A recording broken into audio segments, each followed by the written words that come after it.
Brown has just been saying, look, the sky's falling, the sky's falling. The sky fell while he ran the place. Papers says it was in the bankruptcy zone, and it now isn't. We're going to continue to perform and perform well and having a good, solid budget and investing in K-12 education record amounts of money like we have here.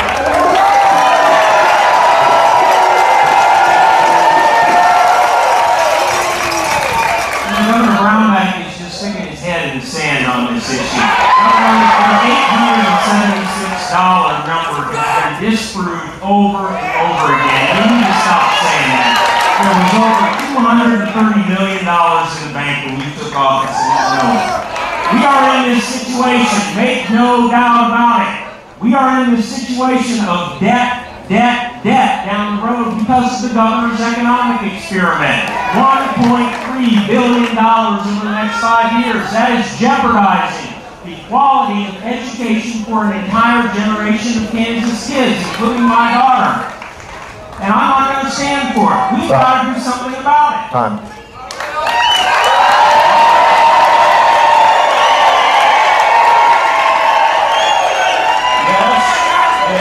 Paul Davis has proposed to do something about it.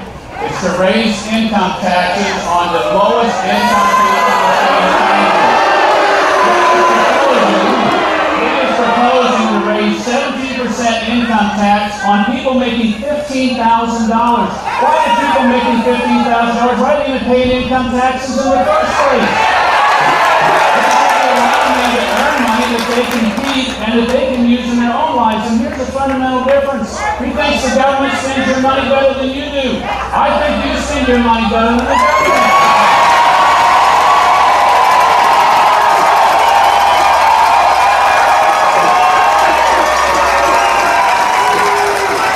Our next question will again come from Alex Dingman with the WIBW Radio News staff. Alex? Throughout the downturn in the economy, agriculture has been able to withstand a lot of the economic woes. In the past month, we've seen announcements by ag manufacturers Deere Co. and AGCO on workers at the Deere plant in Coffeyville and the AGCO plant in Heston are going to be laid off. Any concern on your part that maybe early signs of struggles ahead for the ag industry in the state? And this will go to Representative Davis first. Well, we certainly hope not, because our agriculture economy is vital to the future of our state. We need to do some very key things if we're going to be able to help agriculture grow. We're going to have to deal with this water problem that we have. And, you know, I'll give the governor a little bit of credit here because he's heightened the discussion about this. But the problem is that we have not made it a priority. Everybody that you talk to about the water issue knows that we are going to have to devote some resources to this. The governor has defunded our water plan every year that he has been in office. We cannot address this issue and the other critical issues that we have, not only for Kansas agriculture, but for our whole state, when our state is in $1.3 billion of debt. And that is exactly where the governor's economic experiment has taken us.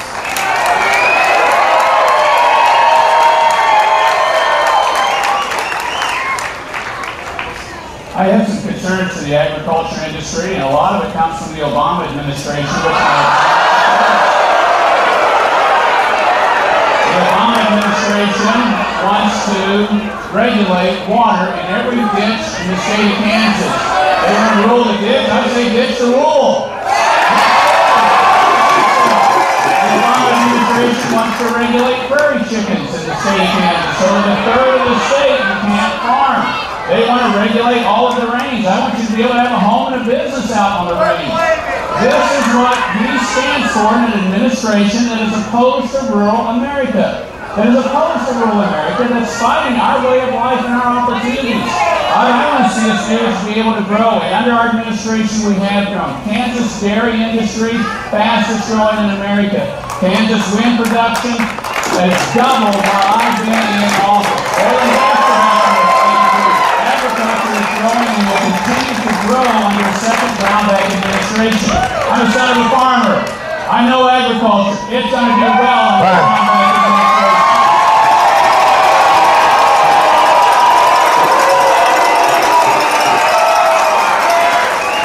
Governor, you mentioned the wind industry, your support for the wind industry, which seems to be changing here lately. You know, if we're going to help rural Kansas, we've got to have a renewable portfolio standard that is going to show the wind industry that we are open for business. A few weeks ago, you said you supported it, and you did it, now you don't again. What is your position on the renewable portfolio standard? Are you going to support it? I'm supporting it a lot more than you did, who voted against it because it was associated with the Holcomb Power Plant. He voted against the RPS. Will you veto?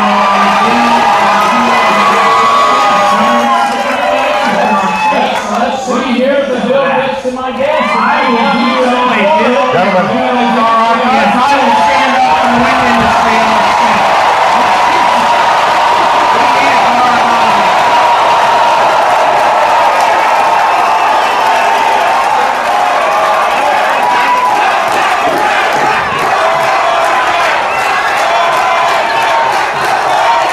Well,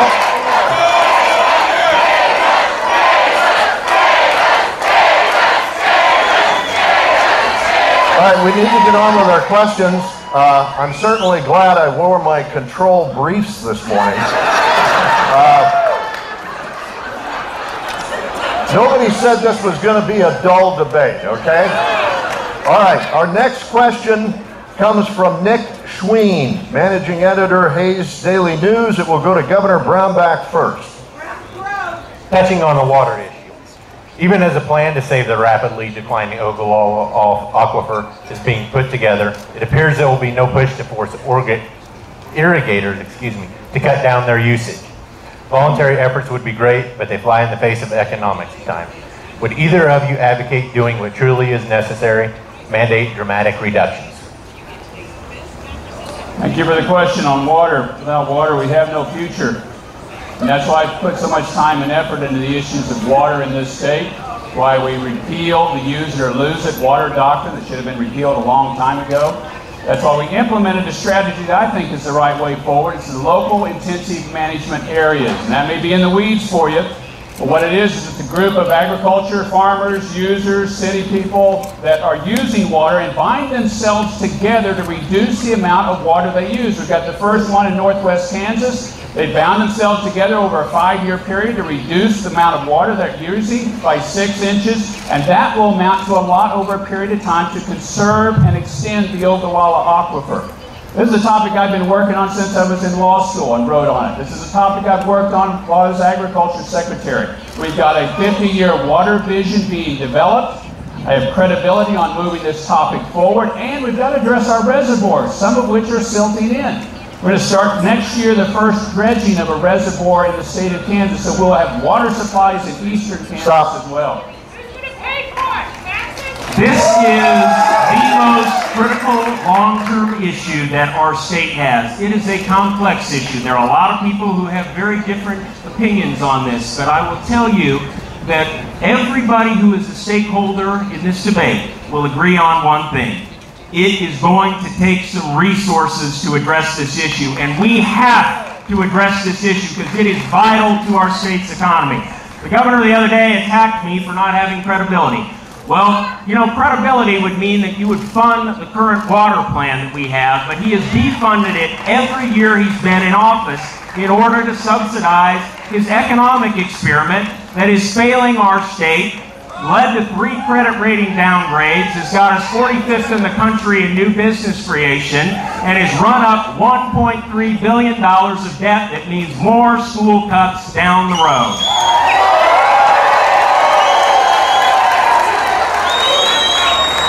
I don't know where you learned your math, Paul, but it must be one of those newfangled things that so many people don't agree with, because your math is all wrong. Our unemployment rate's 4.9%. We have a record number of Kansans working. We have the fastest growing economy in the region and more new businesses created than ever in the history of the state. I don't know where he gets his math. And by the way, on water issues, who do you think he would appoint at KDHE? Somebody like Rod Brenby that shut down Holcomb before? Somebody that didn't agree with you?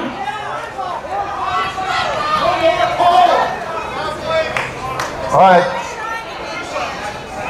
Next question. comes from Michael Scuzzi, KWCH-TV in Wichita. Schwanky. My apologies. Did you say snoozy? Am I that boring? All right, this one goes to Mr. Davis, correct? Yes. Okay, I do have a couple of directed questions, so I'll begin there. Mr. Davis, you've criticized your opponent on education funding issues and have said if he's elected again, that funding for Kansas public schools will be cut. My question to you, what is your specific plan for education and how will you pay for it? Are you willing to raise taxes to pay for education? No, it's interesting. The governor was talking about math problems. I haven't made any billion-dollar mistakes, Governor. We cannot grow as a state if we are going to be encumbered by debt that is going to lead to more school cuts. Governor Brownback has shown us before that he will cut schools, and he will have to do it again. What we've got to do is end this experiment that isn't working, and I propose a plan to do exactly that. Freeze tax rates where they are on January 1. Let's get our fiscal house in order, and let's make restoring our school cuts a very top priority. That's what the people of Kansas deserve. Governor? I will continue to support education. We'll continue to put funds in it and more funds in it. I will continue to support our schools in the state of Kansas. Let's go through this cut. The cut was the Obama stimulus money that Davis agreed to put it in the budget in 2010 under Mark Parkinson. I came into office. They left me a $500 million projected hole. We put $100 million more in education that first year. It wasn't the $200 million that the Obama administration pulled away with. These are budgets and situations that he left. He left a fiscal train wreck in the state of Kansas, and he's a Democrat leader then. He's a Nancy Pelosi of Kansas.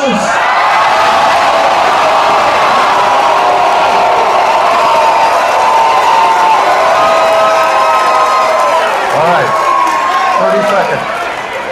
Now, Governor, you can blame everybody you want, but the fact remains that you made the single largest cut to public school funding. All you have to do is talk to these teachers out here. I talked to a teacher the other day that has over 30 kids in her classroom because of the cuts that you've made to public schools. You've never made public schools a priority unless it's an election right before you.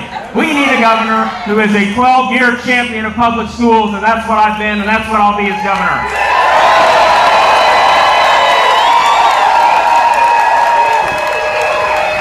By the way, for the benefit of our radio audience, and this is airing live on WIBW Radio, it's also being streamed on our website, and I know it's going to be running on many other radio stations throughout the state. I want to tell our radio audience that there is no seating room left in this arena, and we have many people on the sides. I've been at this fair for many years, involved in activities, and I have never seen this many people in here. All right. Our next question will come from Alex Dingman, and it will go to Governor Brownback first.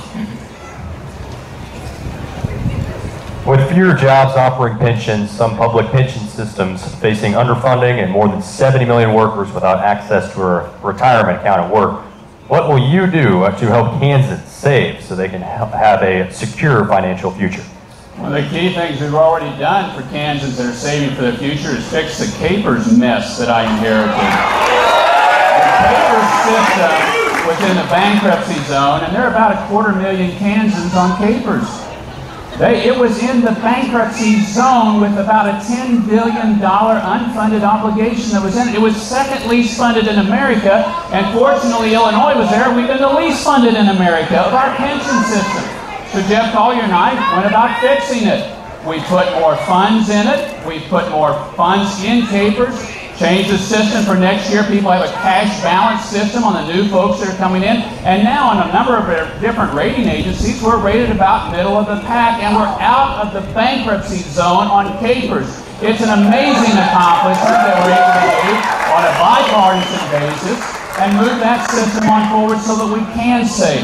That's a critical one, and it's been a fabulous accomplishment for us moving that system on forward to solvency.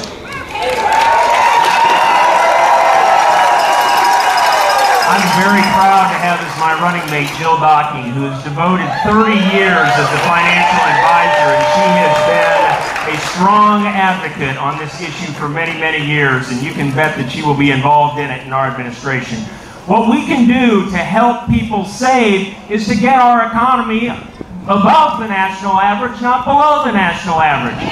Look at where we are at right now. The governor's own Council of Economic Advisors several months ago documented that we are trailing the states in our region in virtually every economic indicator there is. Our credit rating has been downgraded 3 times. We're 45th in the nation in new business creation. In 2013, more businesses closed up shop than opened shop. It's because we have an economic experiment that isn't working. Let's return to a proven Kansas model of growing our economy, and that's how we're going to help Kansas. When he talks about a proven Kansas model, listen carefully. He's talking about raising your taxes. That's what he's talking about. And the initial tax increase goes on people making $15,000 a year. Again, I don't know why they're paying income taxes in the first place. Why would you be taxing somebody that's making that much income? Our plan is creating jobs, and let me give you a quick story. Patty Bossert, we cut the income taxes. She's in a position now, she's expanding her business from Topeka to Manhattan, Kansas. We've had record numbers of new business filings at the Secretary of State's office. I don't know if he can't find that office or what, but that's what's happening in the state of Kansas.